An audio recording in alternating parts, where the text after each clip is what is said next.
Halo, selamat sore guys. Ketemu lagi dengan gue Lembu Tambun di Jurnal Lembu seperti biasa. Ucapan permulaan sore-sore siaran habis pulang kantor soalnya. Dan gua kesulitan untuk memberi judul yang tepat untuk podcast gua kali ini. Tapi lo nilai sendiri aja ya. Gue cuma memberi judul, mungkin judulnya bisa salah ya.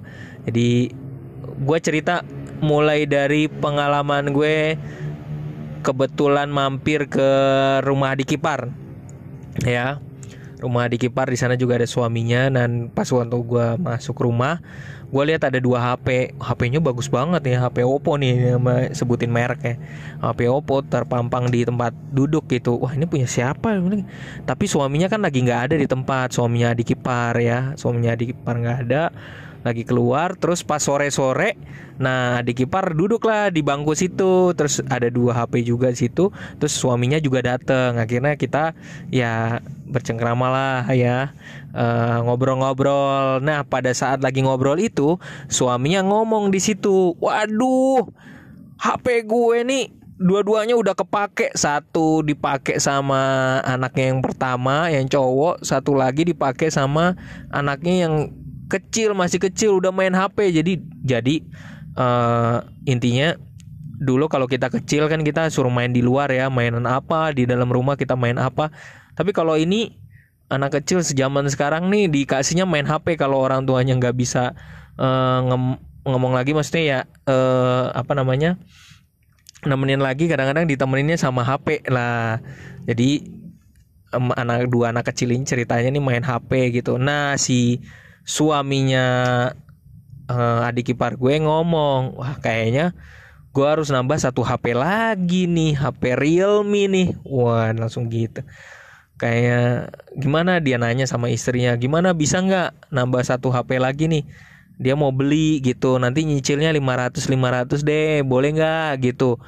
Nah pas lagi ngomong kayak gitu, kita lagi santai bercanda-bercanda, sang Adik Ipar sontak langsung ngomong, udahlah gak usah ngomong-ngomong gitu dulu, udah tahu gue lagi, kurang lebih gambarannya kayak gini, udahlah gue nih lagi situasi sulit nih saat ini gitu. Lagi kantornya lagi nggak jelas, ada masalah sih sebenarnya. Jadi nggak usah lah mikir-mikir kayak gitu dulu. Intinya nambah pengeluaran ya gitu. Jadi dia emosi gitu. Jadi yang tadinya kita lagi ngobrol ketawa-ketawa jadi diem gara-gara gue juga kaget sih sebenarnya. Gue juga kaget, ada apa sih sebenarnya gitu kan. Gue nggak ngerti gitu.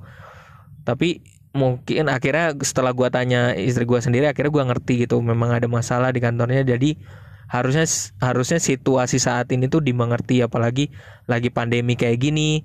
Terus kemudian habis itu ternyata situasi kantornya juga mungkin ada masalah. Yang tadinya aman-aman terus terjadi masalah. Jadi harusnya sang suami mengerti lah situasi itu. Oke, dari situ gua cut karena itu bagian pentingnya ya. Apa yang bisa gua tarik dari cerita singkat ini? Potongan cerita dari waktu gue memang lagi kunjungin Adik Ipar.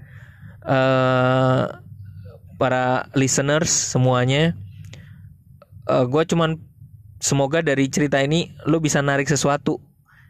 Ya, poin yang bisa gue ambil adalah satu, kalau misalnya ini keuangan antara suami istri, harusnya hati-hati banget hal-hal yang sensitif kayak gini. Jangan sampai pengeluaran kita itu lebih besar daripada pemasukannya. Dan kalau melihat dari cerita pendek ini, sebenarnya situasinya harus hati-hati banget dalam membuat pengeluaran, apalagi situasi yang sangat sulit ya. Jangan sampai malah karena euforia ngelihat wah kita bisa beli HP nih, kita bisa mungkin ada duit nih, udah kayak gitu, tapi justru malah kalau nggak dihitung, nggak dipersiapkan, nggak dicermati dengan baik, malah nanti kita boncos sendiri gitu, malah kita yang kesulitan keuangan. kembali lagi masalah utamanya yaitu adalah dana darurat. Seberapa besar Anda kalau masih single ya, maupun kalian berdua yang mungkin udah berpasangan sekarang gitu, mengatur dengan baik. Tantangan yang paling besar adalah jika udah berkeluarga. Nah, ini repot nih. Ini harus mix nih, dua-duanya nih harus bisa kolaborasi, harus saling terbuka, transparan, ngomong apa adanya. Kalau ada investasi saling ngomong. Gue nggak munafik, gue sama istri juga kadang-kadang nggak mudah juga untuk ngobrolin, untuk keterbukaan, untuk pelan-pelan, untuk di mana gue investasi, terus kemudian dia investasi di mana, keterbukaan soal gaji bukan hal yang mudah loh ya itu. Gue sadari itu. Tapi tantangan kita, kalau memang kita harus menahan pengeluaran kita saat ini, mungkin itu kata kunci yang tepat. Menahan pengeluaran, meminimalisir pengeluaran yang emang gak penting banget sebenarnya gitu. Jadi sebenarnya kita masih bisa bertahan. Kalau dari cerita kasus ini, sebenarnya kita masih bisa bertahan dengan 2 HP itu cukup kok. Dan kita sebaiknya, apalagi buat anak-anak ya, kalau HP-nya itu kebanyakan, lebih baik kita tahan. Jadi biar anak-anak juga kontrol dan jangan sampai dia menghabiskan waktu dengan HP gitu. Oke, sekian dulu dari gue.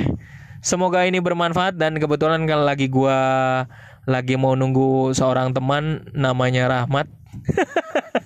Lagi pulang kantor, kayak kami mau ketemuan. Rahmat teman gue, sahabat baik gue, dan moga-moga lo juga dengerin nih, Mat, lo dengerin podcast gue persembahkan buat lo yang akan mulai juga berinvestasi ya. Semoga sukses untuk semuanya para listeners. Buat teman-teman yang udah setia dengerin podcast gue sampai saat ini, thank you banget dengan segala kekurangan yang gue milikin.